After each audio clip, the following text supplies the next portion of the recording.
할렐루야. 선한 청지기 공동체 여러분, 오늘도 주일 예배 오신 여러분을 주님의 이름으로 환영하고 축복합니다.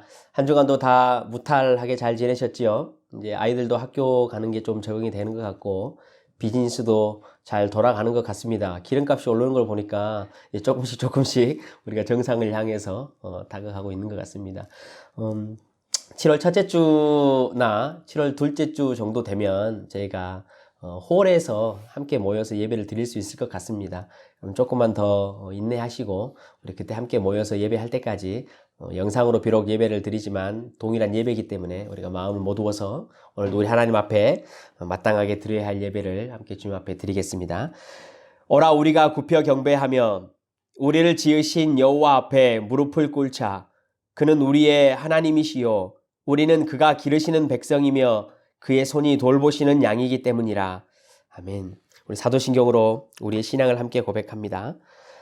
전능하사 천지를 만드신 하나님 아버지를 내가 믿사오며 그 외아들 우리 주 예수 그리스도를 믿사오니 이는 성령으로 잉태하사 동정녀 마리아에게 나시고 본디오 빌라도에게 고난을 받으사 십자가에 못 박혀 죽으시고 장사한 지 사흘 만에 죽은 자 가운데서 다시 살아나시며 하늘에 오르사 전능하신 하나님 우편에 앉아 계시다가 저리로서 산 자와 죽은 자를 심판하러 오시리라. 성령을 믿사오며 거룩한 공회와 성도가 서로 교통하는 것과 죄를 사하여 주시는 것과 몸이 다시 사는 것과 영원히 사는 것을 믿사옵나이다. 아멘. 우리 함께 찬송가 35장으로 우리 하나님 찬양하겠습니다.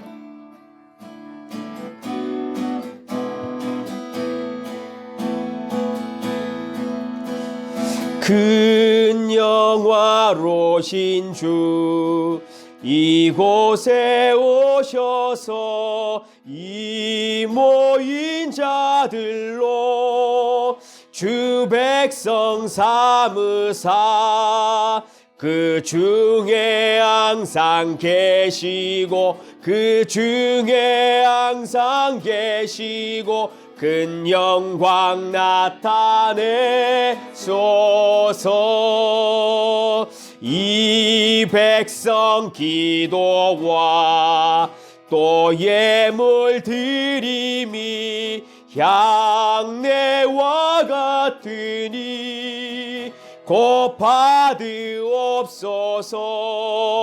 주 예수 크신 복음을 주 예수 크신 복음을 만 백성 듣게 하소서. 또 우리 자손들 다 주를 기리고 저 성전 돌같이 기나게 하소서. 주 구원하신 능력을 주 구원하신 능력을 늘 끝날까지 주소서. 주 믿는 만민이 참 진리 지키며 예 성도들 같이 주 찬송하다가 저 천국 보좌 앞에서 저 천국 보좌 앞에서 늘 찬송하게 하소서. 아멘. 아멘. 이 시간에 하나님께서 우리에게 주신 축복을 우리 공동체 지체들과 우리 자녀들과 함께 나누었으면 좋겠습니다. 우리 함께 축복하실까요? 우리 자손들이 하나님의 성전에 돌같이 쓰임받을 수 있도록 그런 마음으로 우리 함께 우리 축복합시다. 여호와는 내게 복을 주시고 널 지키시기를 원하며 그의 얼굴을 내게 비추사 은혜 베푸시길 원하며 그 얼굴을 내게로 향하여 드사 평강 주시기를 원하네. 아멘. 그 얼굴을 내게로 향하여 드사 평강 주시기를 원하. 우리 다시 한번 축복합시다. 우리 세계 열방을 함께 또 축복하고, 우리 저 미국 땅도 그 땅 가운데 하나님의 평강을 주시옵소서라고 우리 한번 축복합시다.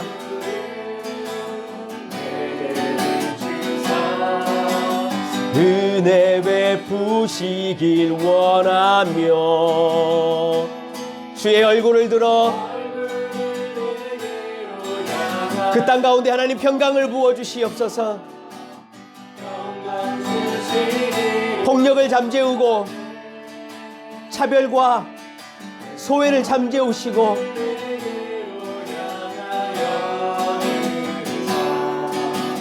평강 주시기를 원하네.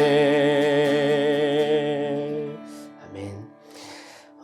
코로나로 인해서 고통받는 세계 열방뿐만이 아니고 지금 폭력과 차별과 여러 가지 어려움으로 또 고통받고 있는 미국 땅도 그렇고 또 이 캐나다 땅도 그리고 여러분의 자녀도 한국 땅도 주님의 평강이 함께 하시기를 이 시간에 간절히 축원합니다. 이 시간에 하나님께서 우리에게 가르쳐 주신 기도로 우리 하나님 앞에 우리의 마음을 들어 간절히 함께 기도하겠습니다.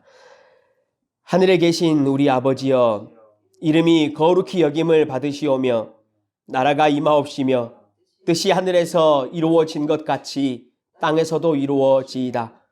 오늘날 우리에게 일용할 양식을 주옵시고 우리가 우리에게 죄 지은 자를 사하여 준 것 같이 우리의 죄를 사하여 주옵시고 우리를 시험에 들게 하지 마옵시고 다만 악에서 구하옵소서. 대개 나라와 권세와 영광이 아버지께 영원히 있사옵나이다. 아멘. 오늘 하나님께서 우리에게 주신 말씀 함께 보겠습니다. 마태복음 19장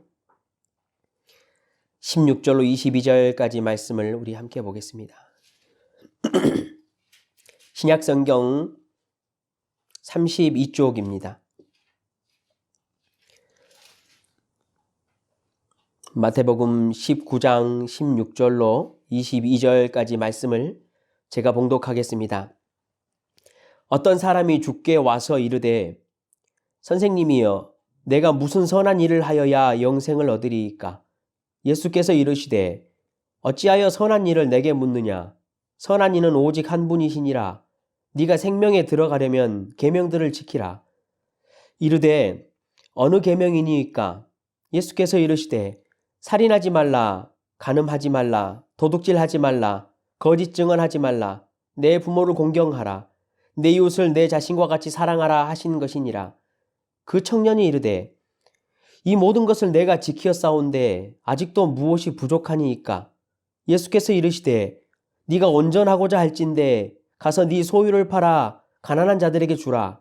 그리하면 하늘에서 보화가 네게 있으리라. 그리고 와서 나를 따르라 하시니 그 청년이 재물이 많으므로 이 말씀을 듣고 근심하여 가니라. 아멘. 잠시 기도하겠습니다.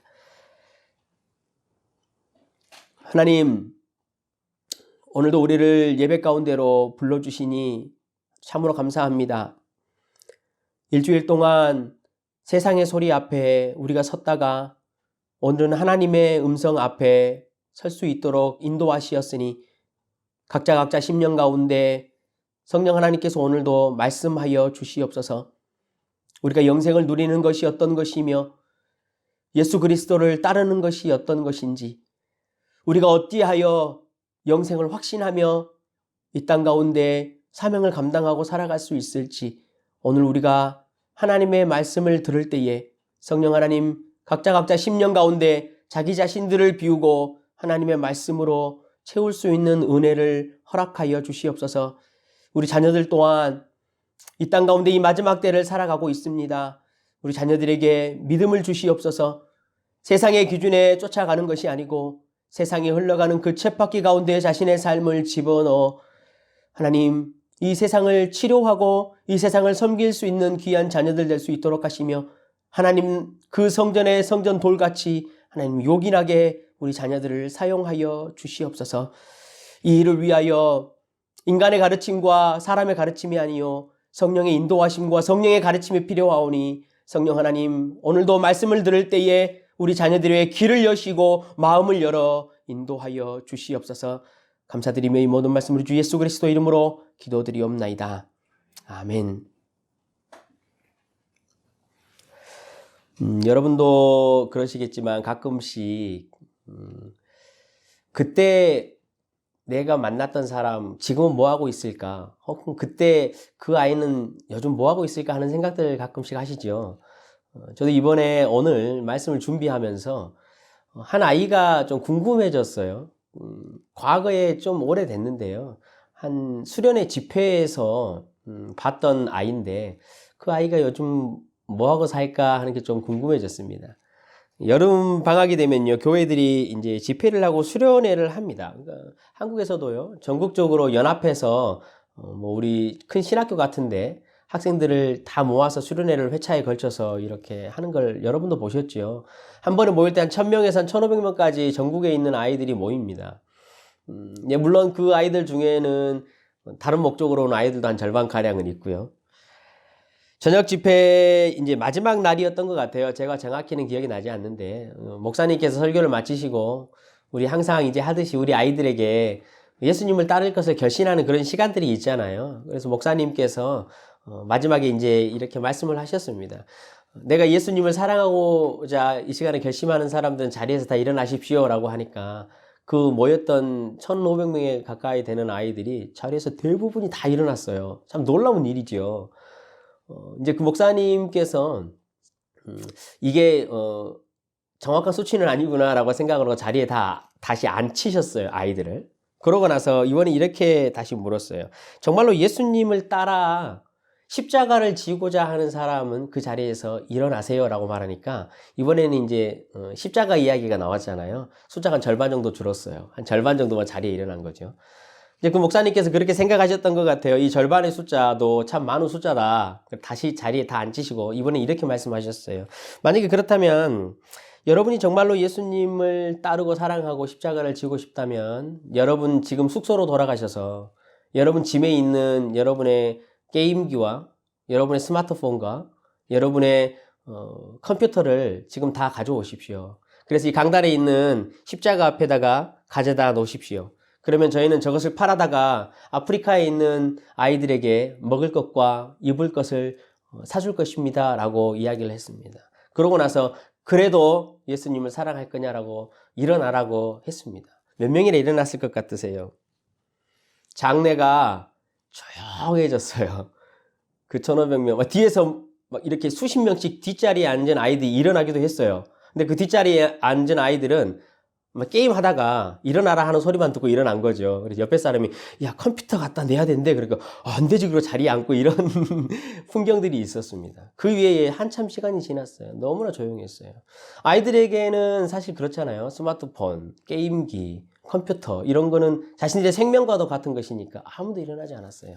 그런데 그때 단 아이 하나, 맨 앞자리에 앉아있던 남자아이 하나가 제가 멀리 있었기 때문에 정확히 보지는 못했는데 어깨를 들썩들썩거리면서 막 흐느끼면서 그 자리에서 일어났어요. 딱 혼자. 그 아이가 기억이 나요. 그 아이는 지금 뭐 하고 있을까? 그 아이는 그날 예수님을 만났을 거예요. 그렇죠? 모든 사람들이 다 생명처럼 여기고 있는 그것을 다 내어놓을 수 있을 것 같은 그런 마음이 든 거죠. 그 아이는 그날 하나님의 나라를 보았어요. 영생을 얻는 것이 어떤 것인지 자기의 목숨처럼 여기는 것을 다 내어주고도 그것이 얼마나 달콤한 것인지를 알았기 때문에 그 자리에서 일어날 수 있었죠. 그 달콤함을 맛봤기 때문에 여러분 그것이 가능해요. 하나님 나라에서는 잔치가 벌려졌겠지요. 나팔이 울렸을 거예요. 영혼이 하나가 돌아왔고 예수 그리스도의 십자가를 지겠다라고 따르겠다라고 길을 나섰으니까. 반대로 사단의 나라에서는 초상이 일어났을 거예요. 하나의 아이를 뺏겼다라는 그런 초상 말이죠. 성령 하나님은 이제 그 시간 이후부터 이 아이에게 영생에 대한 확신을 그 심령 가운데 계속해서 불어넣으시면서 이 아이와 함께 이제 그 나라의 여정을 시작하신 거예요. 아마 그 아이는 지금 자신의 자리에서 하나님의 나라를 잘 섬기고 있겠죠. 그 아이가 오늘 말씀을 준비하면서 좀 생각이 났습니다. 사랑하는 성도 여러분, 지난 한 주 여러분 어떻게 보내셨습니까? 여러분의 각자의 자리에서 여러분도 영생을 확신하면서 여러분의 자리를 잘 섬기고 지내시고 돌아오실 줄로 믿습니다. 바라건대 선한 청지기 공동체에 있는 성도들 한 사람도 빠짐없이 매일 그리고 매주 이렇게 영생에 대한 확신의 은혜를 누릴 수 있는 저와 여러분이 되었으면 좋겠습니다. 지난주에도 우리가 이야기를 그 영생의 확신에 대한 이야기를 나누었죠. 하나님께서만이 이 영생의 확신에 대한 것을 우리에게 주실 수 있습니다. 그런데 오늘 본문을 보시면 여러분 너무나 감사하지 않습니까? 예수님께서요, 우리가 영생에 대한 확신을 얻을 수 있는 구체적인 방법까지도 우리에게 가르쳐 주셨어요. 우리가 이 방법을 행하기 때문에 영생을 얻고 영생의 확신을 얻는 것이 아니고 하나님께서 주실 것이지만 하나님이 이 방법으로 이렇게 주겠다라고 하신 약속을 우리가 오늘 함께 배워볼까 합니다. 지난주에도 여러분 들으실 때 영생의 확신에 대한 이 이야기가 좀 두루뭉술하게 들리셨을 거예요. 영생의 확신을 어떻게 누릴 수 있는 것인가? 그래서 오늘 우리가 예수님으로부터 한번 좀 배웠으면 좋겠습니다. 내가 어떻게 하면 나의 영생에 대한 것을 확신을 누리는 삶을 살 수 있을까? 예수님께서 우리에게 가르쳐 주신 방법은 어떤 것일까? 그 이야기를 오늘 좀 우리가 할까 합니다. 여러분 오늘 본문을 보시면요. 예수님께서 가르치시는 이야기들이 이제 많이 등장을 하죠. 예수님의 가르치심이 아주 권세가 있다라는 소문이 퍼지기 시작했어요. 그래서 한 부자 청년이 예수님께 나와서 질문을 합니다. 무슨 선한 일을 하여야 영생을 얻으리일까? 이 청년의 질문과 고민, 이 영생에 대한 것이 굉장히 진지했습니다. 마태복음에는 기록되지 않지만 마가복음에는 이렇게 기록이 되어 있어요. 예수께서 길에 지나가실 때 한 사람이 달려와서 꿇어 앉아 묻자오되, 이렇게 기록이 되어 있어요. 이 청년이 지금 예수님께 달려와서 자신이 갖고 있던 이 영생이라는 것에 대한 궁금함이 이게 참 마음에 이렇게 꽉 차 있었던 것 같아요. 그래서 그것에 대한 확신도 누리고 싶었던 것 같아요. 이제 오늘 본문을 보시면요. 그런데 이 청년이 영생에 대한 확신을 누리지 못하도록 막고 있는 장벽이 있습니다. 그 장벽이 두 가지가 등장을 해요. 오늘 말씀은요. 이 청년이 영생에 대한 확신을 누리지 못하게 하는 이 장벽 두 가지를 우리가 함께 좀 해결하고 같이 극복을 하고요. 그러고 나서 그렇다면 우리가 확실하게 영생의 확신을 누릴 수 있는 방법이 무엇인가라는 것을 이야기하면 오늘 말씀을 마칠 수 있을 것 같습니다. 첫 번째 장벽은 이거였어요. 청년은 지금 영생의 문제를 가지고 예수님께 왔거든요. 그런데 본문을 잘 읽어보시면 영생의 문제를 해결하러 예수에게 달려온 모습처럼 보이나 진짜로는 이 청년은 예수로부터 도망가고 있는 모습을 볼 수 있습니다. 이게 무슨 말이냐면요. 내용을 보면요. 이 청년이 예수님을 뭐라고 부르는지를 한번 보십시오. 16절 처음 절이에요. 예수님을 선생님이라고 부릅니다. 마가복음과 누가복음에는요. 선한 선생님이라고 불러요. 예수님의 대답을 한번 보십시오. 17절입니다. 예수님께서 어찌하여 선한 일을 내게 묻느냐? 선한 이는 오직 한 분이시니라 라고 말하지요. 마가는 좀 더 구체적으로 기록을 합니다. 어찌하여 나를 선하다 하느냐? 하나님 한 분 외에는 선한 이가 없느니라 라고 대답을 하죠. 지금 청년을 여러분 한번 잘 보십시오. 지금 청년은요. 유명세를 떨치고 있는 랍비에게 와서 질문을 한 것입니다. 선생님이라고 불렀던 이유가 거기에 있지요. 제자들을 지금 모아서 데리고 다니는 점점 이름을 얻고 있는 랍비라는 사람에게 와서 질문을 하고 있는 것이지요. 권위 있는 위대한 스승으로서의 예수님에 대한 충고와 예수님의 견해와 예수님의 판단을 듣고 싶었던 거예요. 예수님께서 그 청년의 마음과 태도를 아셨지요. 그래서 이제 17절에 이야기한 대답이 이거예요. 왜 나를 선하다고 하느냐? 선한 분은 한 분, 하나님 한 분밖에 없어. 너가 지금 나를 선하다고 부르는데 그러면 너가 지금 내가 누구인지 알고 있단 말이냐? 너가 질문하는 게 하나님인지를 너가 알고 있냐? 라고 예수님 반문하시는 거예요. 이 청년은요, 영생에 대한 관심은 진지했어요. 그런데 영생에 대한 이 문제를 해결하는 방법이 완전히 틀린 것이지요. 사랑하는 성도 여러분, 영생에 대한 것을 알고 영생에 대한 확신을 얻으려면 우리는 누구에게 찾아가야 되지요? 영생의 주인이신 참 하나님이신 그 하나님의 아들이신 예수에게 찾아가서 질문을 해야 합니다. 그런데 이 청년은 하나님이신 그분에게 오지 않고 랍비에게 찾아온 거예요. 그냥 유명한 선생에게 와서 자신의 영생의 문제를 해결하고 싶었던 것이지요. 그게 이 청년의 장애물이었습니다. 이 청년은 왜 그렇게 했을까요? 여러분도 한번 잘 추측을 해보십시오. 세상의 선생님에게 와서 자신의 문제를 이렇게 질문을 하고 조언을 얻고 답을 얻잖아요. 그러면 그 대답에 대한 그것에는 우리가 일반적으로 어떻죠? 의무가 생기지 않아요. 그러니까 그냥 선생님이 나에게 이렇게 조언을 해주면 한번 들어보고 내가 한번 해보고 할만하면 하는 거고 하지 못할 것 같으면 그냥 포기해도 되는 그런 것이 우리 선생님에게 질문을 할 때 그리고 답을 얻을 때 우리의 마음의 근본적인 태도거든요. 이 청년은요. 선생님이 와서 질문한다라는 것은 마음에 부담을 갖기 싫었다는 거예요. 하나님이 아닌 선생님에게 질문을 해서 그냥 혹시나 저 답이 내가 하기 힘든 거면 그냥 조금 해보다가 말아야지 라는 그런 태도가 마음에 있었던 거죠. 예수님이 그걸 아셨어요. 하나님에게 와서 질문을 하면요. 그것을 하나님께서 말씀을 하시면 우리에게는 뭐가 생기지요? 신적인 복종의 의무가 생겨요. 순종밖에 할 수 없는 것이지요. 그것을 피하고 싶었어요. 이 청년은. 이 모습을 보면요. 저와 여러분의 신앙생활을 너무나 잘 비추어 볼 수 있어요. 우리도 어떻지요? 우리도 이 땅을 살아가면서요. 영생에 대한 고민을 갖고 있습니다. 성도라면 누구나 갖고 있어요. 지난주에도 제가 영생을 가졌을 때 하나님 나라에 이런 축복들이 있고 이런 일들이 있습니다. 이런 능력이 있고 이런 은혜가 있습니다. 라고 말씀을 우리가 나누었잖아요. 그런데 그런 표현들이 어떻게 들리셨습니까?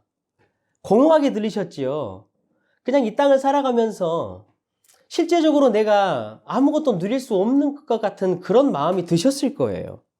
그냥 영생에 대한 이 능력이라는 것, 영생으로 인한 사명이라는 이 전반적인 이야기가 어떤 교리적인 이야기처럼 느껴지고 어떤 이상적인 그런 것처럼 느껴질 때가 여러분 참 많이 있었을 거예요. 이런 고민이 생기시면요. 저와 여러분은 어떻게 해야 될까요? 성도로서 이런 고민이 우리 안에 생긴다면 우리는 하나님 앞에 서야 합니다.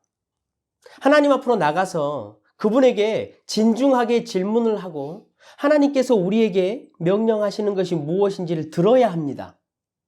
그런데 우리 성도들은 마음속에 좀 그거에 대한 두려움이 있어요. 약간의 부담이 있는 것이지요. 하나님 앞에 그래서 잘 서지 못해요. 왜냐하면 이렇게 해야 된다라는 대답을 들으면 우리 거기에 대한 좀 신적인 의무감이 생겨요. 그래서 복종을 해야 하고 순종을 해야 되는 그런 마음이 생기지요. 그러면 그것을 행하지 못했을 때 양심에 좀 이렇게 부담감이 많이 생겨요. 그렇기 때문에 우리도요. 그런 흐름이 지금 잡혀요. 이렇게 이 시대에 우리가 말씀을 들을 때 그리고 말씀을 전하는 자도 그렇고 어떻게 보면 신적인 하나님의 말씀을 떠나서 어떤 유명한 선생님의 이야기들 내가 그냥 실제적으로 내 삶에 실용적으로 적용할 수 있는 이런 말씀들을 듣고자 하는 것이지요. 그냥 유명한 선생님이 했던 말들을 설교를 통해서 듣고 싶어 하는 거예요. 하나님 앞에 서기는 싫은 거예요. 왜냐하면 선생님의 말을 설교를 통해서 듣거나 유명한 사람이 했던 말을 듣거나 이런 말을 들으면 성도 안에요. 자 깊숙이 여러분 살펴보시면 의무감이 생기지 않아요. 그렇게 말해도 그래 내가 이것을 해보다가 못하면 그만하면 되는 것이지 뭐. 저 유명한 선생님이 말했다는데 내가 그걸 굳이 지킬 필요 있겠어? 라는 그런 마음이 든다는 거죠. 그냥 선생님의 말을 들으면요, 우리는 곧바로 순종하는 것보다는 토론할 수 있는 틈새가 생겨요. 선생님의 유명한 말을 듣거나 강단에서 나온 말이라도 그것이 하나님의 말씀이 아닌 그러한 가르침들이 나오면 우리는 순종보다는 우리 마음속에 내 생각을 거기다가 집어넣을 수 있는 틈이 생겨요. 그래서 하나님 앞에 하나님 말씀을 듣고자 하나님께 복종하고자 서는 그 마음보다는 선생님의 말을 듣고 그냥 편안한 나의 실용적인 말을 듣고 싶은 태도가 우리에게 숨어 있다는 거죠. 이 청년의 태도가 그랬어요. 예수님에게 나올 때 선생님이라고 불렀던 이유가 그런 것이요. 그냥 나에게 말씀을 가르쳐 주시면 할 수 있으면 하고 못하면 말지 뭐. 예수님은 그것을 바로 잡으셨어요. 너가 지금 나한테 선한 선생님이라고 말하는데 네가 지금 나를 선하다고 불렀냐? 그렇다면 너는 내가 하나님인지 알고 있냐? 라고 말하는 것이죠. 예수님은요, 그래서 이 청년에게 너는 지금 하나님에게 왔고 하나님의 말씀을 들어라 라고 말씀을 하고 있는 거예요. 네가 정말로 영생의 문제에 관심이 있다면 영생의 주인이신 예수에게 들어라. 하나님이신 예수에게서 도망하지 말고 그 앞에 서서 신적인 의무와 신적인 순종과 복종의 태도를 가지고 들어라 라고 우리에게도 말씀을 하시는 거예요. 너희가 정말로 영생에 관심이 있다면 그런 태도가 있어야 한다 라고 우리에게 말씀을 하고 있는 것이지요. 두 번째, 이 청년이 영생에 대한 확신을 누리지 못한 장벽은요, 이 청년은 말씀으로부터 도망가고 있었어요. 제가 금요일날 잠시 말씀드렸던 내용이 그거죠. 예수님을 한번 오늘 본문을 통해서 보십시오. 젊은이에게 이렇게 이야기를 합니다. 랍비로서 어떤 말을 가르치는 것이 아니고 하나님의 계명을 말씀해 주지요. 하나님의 말씀을 들으라는 거예요. 예수님께서 그래서 곧바로 네가 생명에 들어가려면 계명들을 지키라 라고 이야기를 합니다. 청년이 바로 대답하지요. 무슨 계명입니까? 청년이 여러분 자신감이 느껴지십니까? 이런 거예요. 제가 계명 다 알고 있어요. 어떤 계명인지 말씀해 보십시오. 제가 선생님하고 그 계명에 대해서만큼은 토론할 자신이 있습니다. 어떤 계명입니까? 이렇게 묻는 분위기예요. 예수님께서 몇 가지 계명들을 나열하셨어요. 그런데 이 청년의 대답이 정말로 우리를 놀라게 합니다. 청년이 이 모든 것을 내가 어렸을 때부터 지켜 싸운데 아직도 무엇이 부족합니까? 라고 말합니다.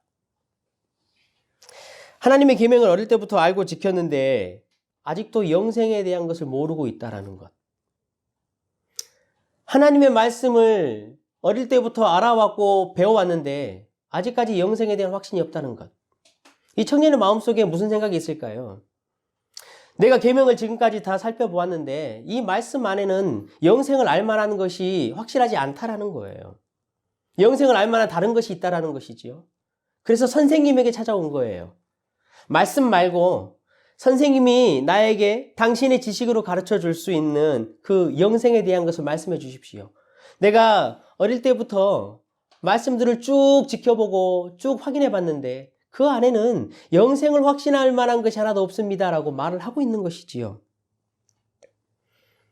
이 청년은 모든 말씀을 잘 알고 있었지만 정작 영생의 근원인 그 말씀으로부터 도망가고 있는 모습을 우리가 볼 수 있습니다. 저와 여러분의 모습은 어떻습니까? 지금까지 우리는 신앙생활을 참 오래 했지요.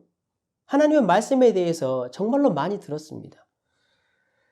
내가 하나님의 말씀을 많이 들었고 하나님의 말씀을 많이 알고 있지만 나는 지금까지 영생에 대한 것이 무엇이고 영생에 대한 확신으로 인해서 받을 수 있는 축복과 그 능력이 무엇인지 나는 모르겠다. 그러고 보니까 말씀 말고 뭔가 있는 것 같다. 말씀 말고 내가 영생의 확신과 영생의 능력을 누릴 수 있는 무엇인가가 있을 것 같으니 그것을 나에게 말해달라. 그것을 나에게 말해주면 내가 영생에 대해 확신하겠다. 라고 말하는 그런 우리의 모습을 이 청년에게 비춰볼 수 있습니다. 청년이 마지막으로 말하지요. 아직도 무엇이 부족합니까? 아직도 무엇이 부족합니까?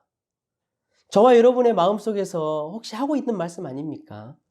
내가 지금까지 그렇게 말씀을 많이 보고 내가 지금까지 말씀을 그렇게 공부하고 알아왔음에도 불구하고 내가 뭘 더 해야 합니까? 내가 무엇이 부족하기에 목사님은 지금 몇 달째 말씀을 보라고 이야기를 하십니까? 영생에 그거 말고 다른 방법은 없습니까? 다른 어떤 놀라운 거 있지 않습니까? 이렇게 말하는 청년에게 예수님께서 그 청년을 사랑하사라고 이렇게 기록했어요. 마가복음에. 그 청년을 보고 사랑하는 마음을 가지고 이 청년에게 그래 맞다. 너가 말씀을 지금까지 많이 알고 배워왔으나 그럼에도 불구하고 영생을 알지 못하고 말씀으로부터 지금 도망가고 있는 이유를 내가 설명해 줄게. 말씀을 어떻게 너가 따라야 하는지 가르쳐 줄게. 그 말씀을 이제 하십니다. 영생의 확신을 위해서는 예수님 앞에 서셔야 합니다. 선생이 아니고 신적인 의무와 복종을 하나님으로서 우리에게 명령하는 그 예수님 앞에 서야 합니다. 그리고 그 말씀을 우리가 바로 들어야 합니다. 오늘 영생의 확신을 받을 수 있는 방법을 이제 예수님께서 말씀을 하십니다. 네가 온전하고자 할진대 가서 네 소유를 팔아 가난한 자들에게 주라. 그리하면 하늘에서 보화가 내게 있으리라. 그리고 와서 나를 따르라. 예수님의 말씀은 이런 말씀입니다. 청년아 잘 들어봐라. 내가 지금 하는 말은 선생으로서 하는 말이 아니다. 내가 지금 너에게 하고 있는 말은 하나님으로서 신적으로 너에게 명령하는 것이다. 그리고 이 말씀을 들을 때 이 말씀으로부터 도망하지 말고 이 말씀이 진짜로 의미하는 것이 무엇인지를 너가 잘 들어봐라 라고 말씀을 하고 있습니다. 한 선생님이 그냥 권유한 것처럼 한번 해보고 좀 노력해보고 안 되면 그냥 말지라는 그런 태도를 갖지 말라는 것이에요. 신적으로 명령하는 것이기 때문에 내가 한 명령은 이것은 신적인 권위와 신적인 능력이 있기 때문에 너가 이 말씀을 바로 순종하고 따르기만 한다면 너가 원하는 영생의 확신과 그 능력을 알 수 있을 거야. 이렇게 말씀을 하시는 거예요. 정말로 네가 영생을 맛보고 온전하고자 한다면 이 신적인 명령을 듣고 선택해라 라고 지금 예수님이 말씀하고 계셔요. 저와 여러분도 마찬가지입니다. 저와 여러분이 정말로 성도로서 영생을 확신하고 영생으로부터 엮어진 우리의 축복의 총체를 누리고 싶다면 여러분도 오늘 예수님의 이 말씀을 명령을 신적인 명령으로 듣고 선택하셔야 합니다. 첫 번째 뭐라고 말씀하시지요? 네 소유를 팔아 가난한 자들에게 나누어 주라 라고 말씀하셨습니다. 정말 부담되는 이야기지요. 예수님은요 마태복음 6장 21절에 제자들에게 항상 이렇게 말씀하셨어요. 네 보물이 있는 곳에는 네 마음도 있느니라. 청년의 보물이 무엇이었습니까? 청년의 보물은 돈이었습니다. 그래서 그 보물이 있는 곳에 청년의 마음이 온통 있었지요. 그 청년의 마음의 중심에는요 물질이 있었고 돈이 있었어요. 예수님이 그 마음이 있지 않았어요. 모든 소유를 팔아라라고 말씀하시는 것은 예수님을 따를 수 있는 쉬운 방법을 가르쳐 준 거예요. 마음을 예수님에게 쉽게 옮길 수 있는 방법을 가르쳐 준 거죠. 우리 마음을 예수님에게 옮기는 게 얼마나 어렵습니까? 여러분이 가장 사랑하고 여러분이 보배처럼 여기고 있는 것으로부터 떼어내서 그 마음을 예수님께 올리는 것이 여러분 쉽지가 않습니다. 지금 예수님이 네가 가지고 있는 모든 재산을 다 팔아서 없애라 라고 말씀하신 이유가 있습니다. 그게 뭐냐면 너 다시 돌아갈 생각하지 말라라는 것이에요. 너가 이전의 생활로 다시 돌아갈 가능성을 완전하게 없애버려라 라고 말씀하시는 것이지요. 너가 나를 따라오는 거 한번 해보고 그냥 할만하면 하고 아니면 다시 옛날의 삶으로 돌아가는 그런 삶 살면 안 된다. 그것은 아무런 의미가 없다. 그러니 너가 마음을 두고 있는 그 모든 것을 철저하게 다 없애야 한다. 그래야지만이 네가 나를 따라올 수 있다라고 방법을 가르쳐 주시는 것이지요. 네가 지금 살고 있는 삶의 모습에서 그냥 뭔가를 조금 바꾸거나 뭔가 부족한 거를 살짝 보완해가지고 이렇게 해서 내가 예수님을 따라갈 수 있겠구나 라고 생각하지 말라라는 거예요. 그건 불가능하다라는 거지요. 온전히 우리의 마음을 내가 보배롭게 여기는 것에서부터 예수님에게 완전히 옮겨내지 않으면 결단코 예수님을 따를 수 없다는 것을 잘 아신 거예요.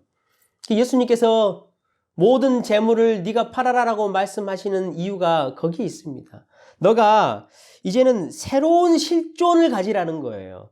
누가 봐도 이 사람의 삶이 이전의 모습에서 완전히 다른 모습으로 바뀌었구나. 완전히 이 삶이 변화되고 개혁되었구나라는 것을 알 수 있도록 네 자신도 알고 주변에 있는 사람들도 알 수 있도록 그 마음을 예수님에게 돌리라라고 우리에게 이야기를 하고 있습니다. 생명으로 들어가려면 영생을 확신을 누리려면 그런 삶의 결단이 필요하다라고 예수님께서 오늘 본문 17절에 이야기를 하고 계시는 것이지요. 저와 여러분의 마음이 가 있는 곳이 어디 있습니까? 여러분도 한번 여러분의 삶을 쭉 돌아보십시오. 저에게도 그것은 있습니다. 제 마음이 가 있는 곳을 제가 보배롭게 보물로 여기는 것입니다. 여러분이 예수에게 마음이 가 있지 않고 그 다른 것에 마음이 가 있다면 그것이 여러분의 보배입니다. 예수가 여러분의 보배가 아니라는 것이지요. 사랑하는 성도 여러분, 여러분이 영생에 대한 확신을 갖고 싶고 영생이 참으로 무엇인가를 알고 싶다면 예수님의 이 말씀을 잘 들으셔야 합니다. 마음을 두고 있는 것, 그것을 확실하게 끊어버리고 확실하게 정리를 해야 한다라고 우리에게 말씀을 합니다. 버리라고 이야기를 합니다.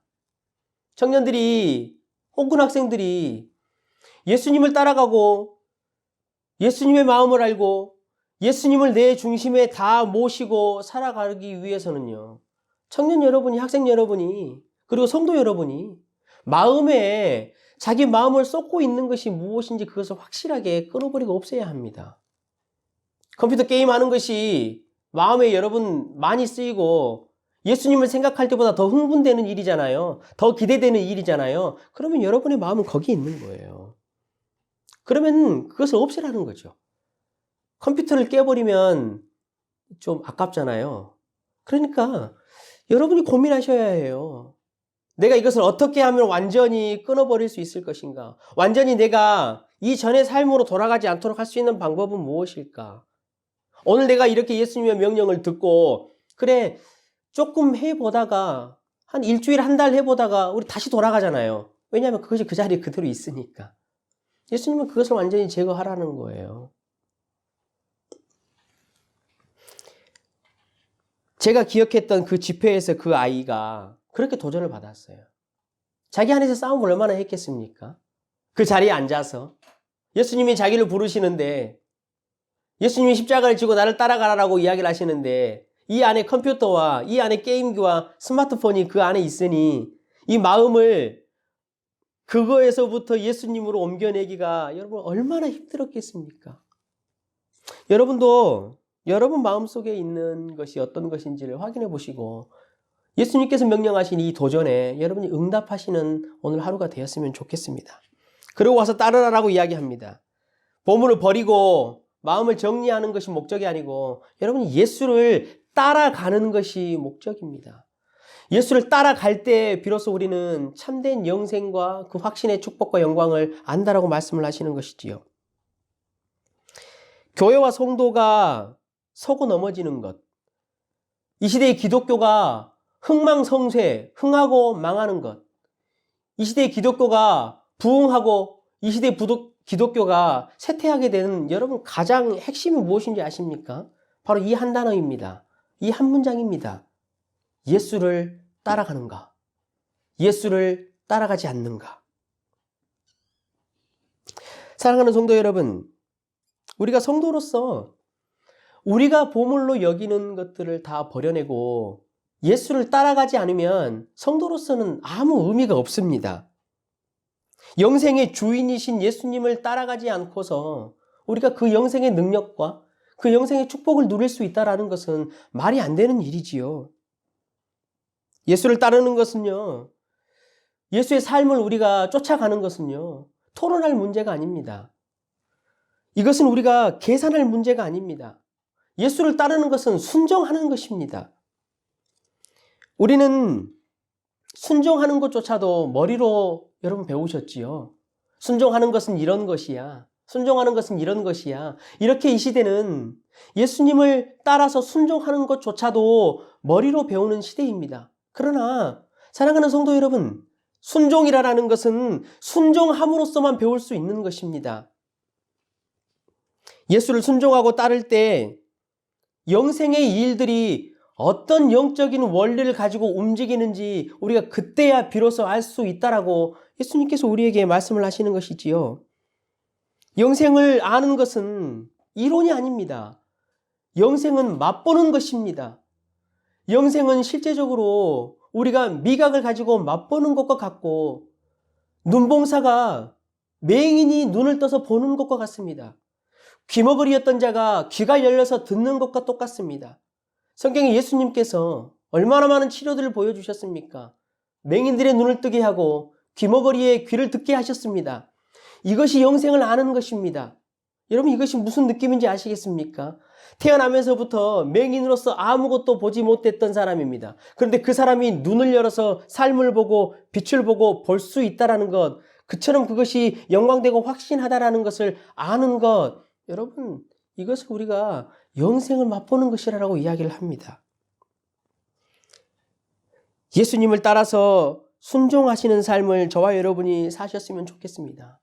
예수님을 순종하는 삶을 사시되 억지로가 아니고 기쁨으로, 달콤함으로, 자유함으로 그렇게 예수님을 저와 여러분이 따라서 순종하는 삶을 살아갔으면 좋겠습니다.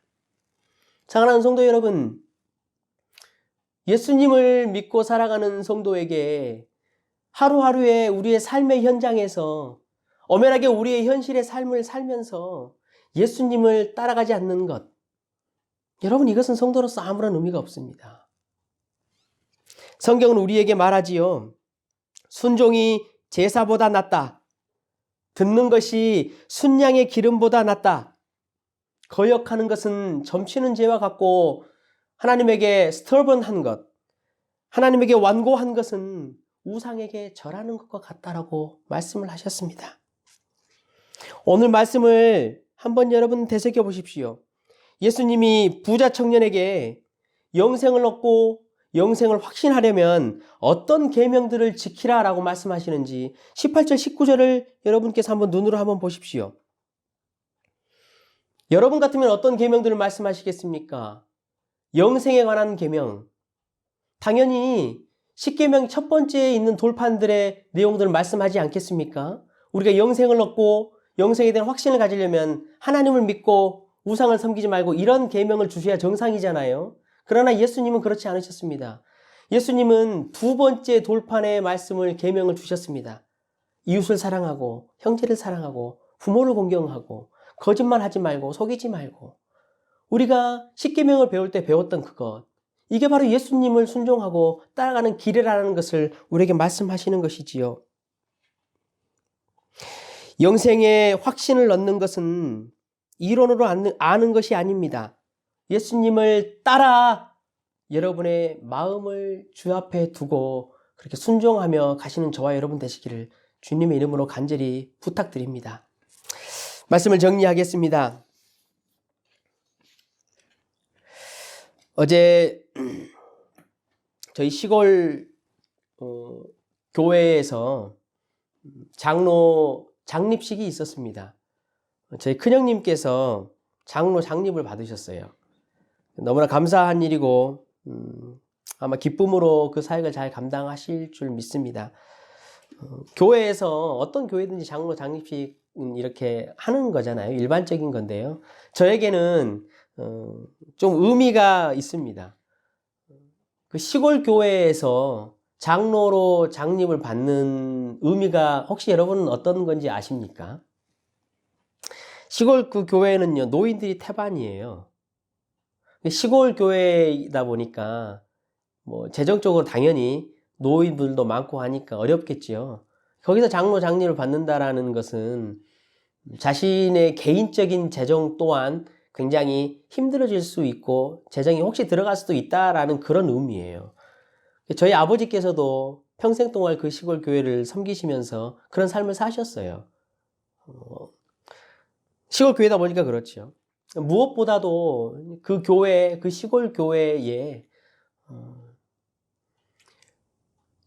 저희 형님으로서는 아픔이 있는 교회예요. 제가 여기서 뭐 구체적으로 다 말씀을 드릴 수는 없겠지만, 형님은 선으로 그 교회를 행하고 섬기려고 했지만 어떤 부분에서는 그 교회로부터, 그 성도로부터 악으로 대응을 받았던 그런 상처들이 있어요.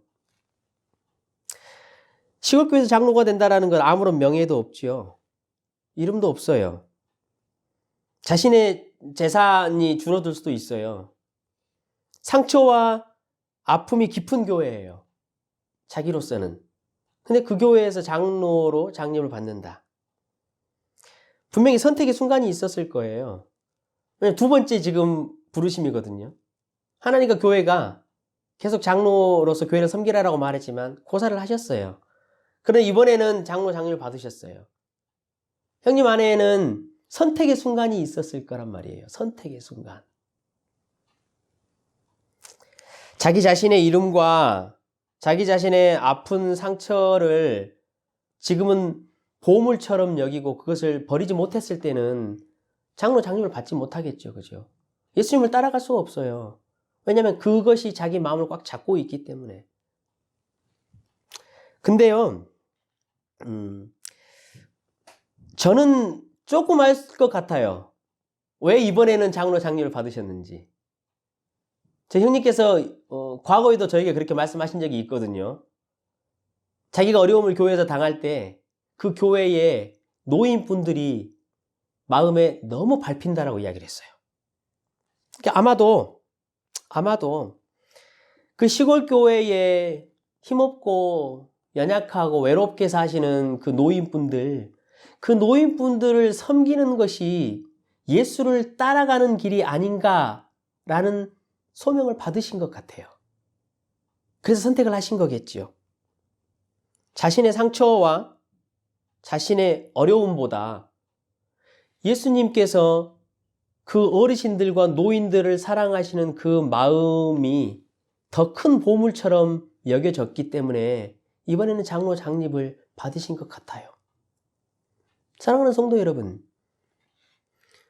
예수님을 따르는 것은요, 우리가 선택을 해야 하는 길이에요. 오늘 청년도 선택의 기로에 섰어요.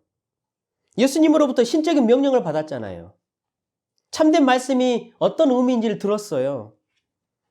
땅의 보화를 섬길 것인가, 하늘의 보화를 섬길 것인가, 둘 중 하나를 선택하라라고 예수님께서 말씀하셨어요. 그 중간은 없어요. 너는 재물을 따라갈 것이냐, 예수님을 따라갈 것이냐, 둘 중에 하나를 선택하라는 거예요. 너가 게임을 따라갈 것이냐, 예수님을 따라갈 것이냐, 둘 중에 하나를 선택하라는 거죠. 너가 공부를 따라갈 것이냐, 예수님을 따라갈 것이냐, 둘 중에 하나를 선택하라는 거예요. 너가 자녀를 따라갈 것이냐, 예수님을 따라갈 것이냐, 둘 중에 하나를 선택하라는 거예요. 이 청년이 자신의 보물을 버리지 못했지요. 슬픈 기색을 하며 근심하며 돌아갔다라고 기록을 해요. 예수님을 따르지 못했어요. 자신의 마음에 있는 보물들을 버리지 못했기 때문에 예수님을 못 따라간 거죠. 그러면 결과가 무엇이냐면요, 영생과 이 청년과는 아무런 상관이 없는 거예요. 사랑하는 성도 여러분, 예수님은 오늘도 저와 여러분의 초청장을 보내셨습니다. 그리고 선택하라라고 말씀하셨습니다. 중간은 없습니다. 여러분이 예수님 이외에 예수님보다 여러분의 마음을 더 뛰게 하고 예수님보다 여러분의 마음을 더 기대하는 것이 어떤 것인지를 보고 그것을 버리라라고 우리에게 말씀하십니다. 그리고 예수를 따르라라고 말씀하십니다. 이런 마음이 드실 거예요. 여러분 마음에 여러분이 좋아하는 거 한두 가지가 떠오르시지요? 그거예요, 여러분. 예수님이 야, 제발 내 이거 버리고 싶지 않은데 이것만 버리지 말라고 하시면 얼마나 좋을까? 여러분 그 생각 드는 것, 그거 버리라 말씀하시는 거예요, 지금. 여러분에게. 그리고 선택하라는 것이지요. 사랑하는 성도 여러분, 오늘 저와 여러분이 마음을 잘 정하셨으면 좋겠습니다. 우리의 보화들을 버리고 예수님을 따를 것인지, 아니면 이 청년과 같이 근심에 차서 다시 돌아갈 것인지, 천국에서 기쁨의 잔치가 벌어질 것인지, 아니면 사탄의 나라에서 여전히 잔치가 벌어질 것인지. 사랑하는 성도 여러분, 우리의 이런 결단을 통해서 우리가 마음을 우리의 보화 삼는 것을 버리고 예수님을 따를 때, 이때 우리에게 영생의 원리, 영생의 축복, 영생의 확신을 허락하시는 것입니다. 그것이 오늘 성경을 통해서 예수님께서 우리에게 주신 약속입니다.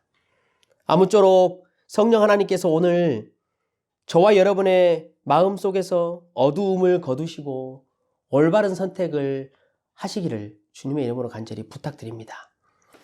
우리 찬송가 449장 우리 함께 찬양하겠습니다.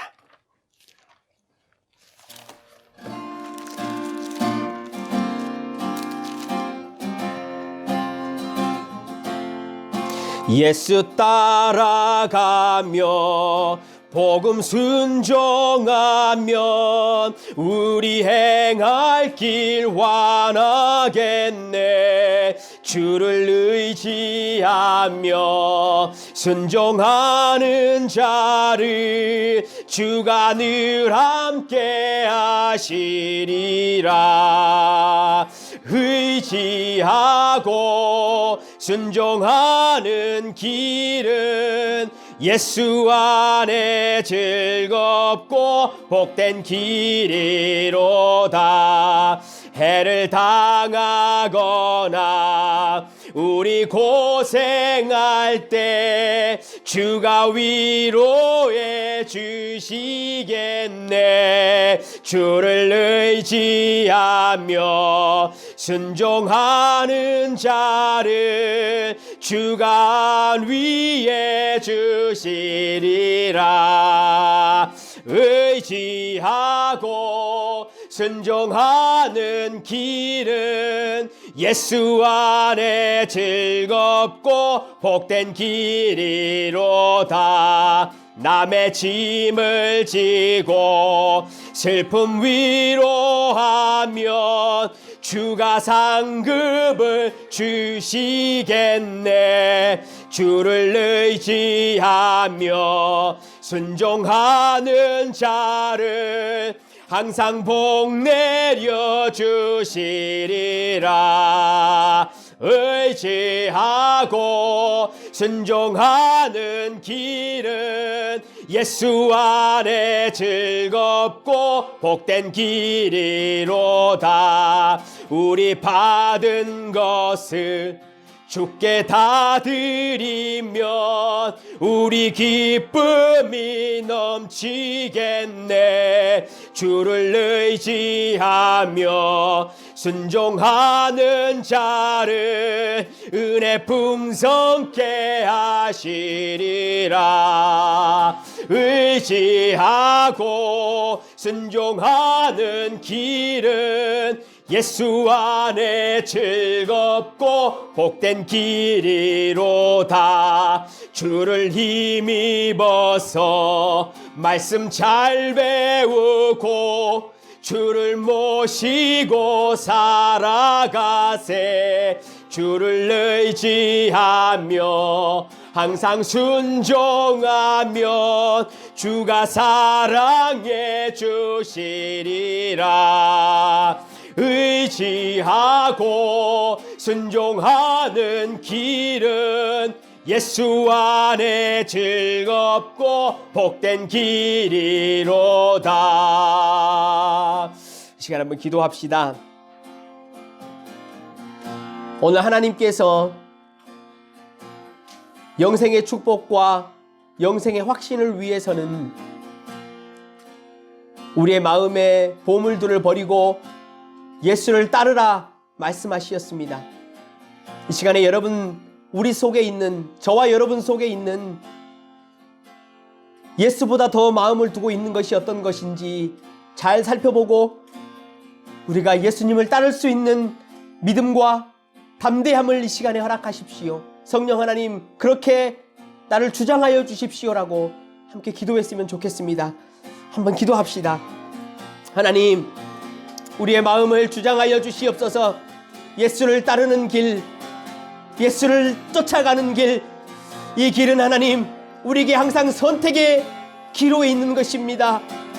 우리의 마음에 있는 것들이 무엇인지, 우리가 예수보다 귀하게 여기는 것이 무엇인지, 내 마음의 것들을 하나님 버려낼 수 있도록, 다시 그곳으로 돌아가지 않도록 완전하게 하나님 내가 그것을 버려낼 수 있는 은혜를 허락하여 주시옵소서. 예수를 따르는 그 길 위에 서게 하여 주시옵소서. 나의 이름과 나의 명예가 아니고 오직 하나님의 영광과 하나님의 뜻을 쫓아갈 수 있는 은혜를 오늘 우리 성도들에게 허락하여 주시옵소서.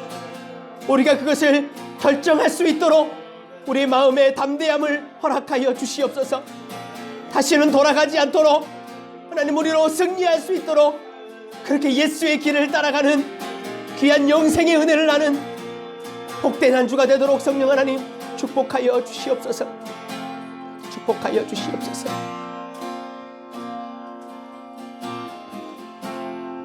하나님, 성도로서 이 땅을 살아가는 것은 날마다 순간순간 선택의 기로에 서는 것과 같습니다. 예수를 따를 것인가? 세상의 명예와 부를 따를 것인가? 예수를 따를 것인가? 나의 이름과 유익을 따를 것인가? 예수를 따를 것인가? 내 자식을 따를 것인가? 예수를 따를 것인가? 나의 쾌락을 쫓을 것인가? 예수를 따를 것인가? 나의 공부만을 쫓을 것인가? 예수를 따를 것인가?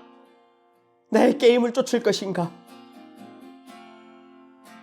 예수님은 오늘도 우리를 초청하시고 예수의 길로 따라오라고 말씀하시니 성령 하나님, 우리의 마음의 중심을 예수께로 옮길 수 있는 은혜를 허락하시어 우리가 이제는 다시는 그 옛날의 삶으로 돌아가지 않도록 우리의 심정을 주장하여 주시옵소서. 우리가 예수를 따라가는 이 삶이 하나님의 영광이 되는 삶이 되게 하시고 그것으로 말미암아 우리가 이 땅을 변화시키며 이 땅을 하나님의 나라로 조금씩 우리가 바꾸어 갈 수 있는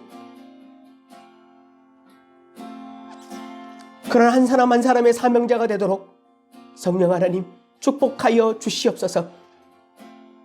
우리 자녀들에게 오늘 하나님 말씀하여 주시고 그 자녀들의 심령 가운데 예수 그리스도를 쫓을 것인가, 자신들의 인생을 쾌락 가운데, 자신들의 인생을 무의미 가운데 그대로 살 것인가, 그 옛날 그 집회에서 그 아이에게 말씀하셨던 것처럼 우리 자녀들을 이 시간에 하나님 불러주시옵소서. 성령 하나님 그렇게 일하여 주시옵소서. 감사드리며 이 모든 말씀 우리 주 예수 그리스도 이름으로 기도드리옵나이다.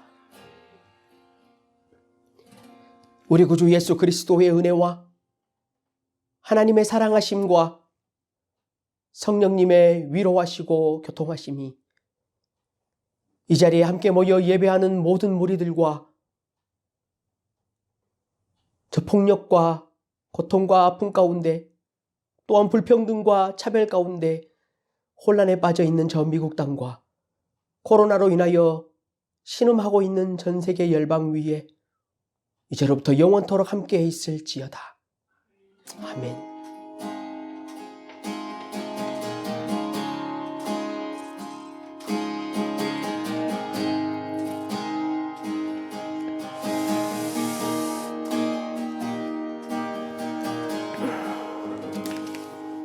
감사합니다. 예배를 마쳤습니다.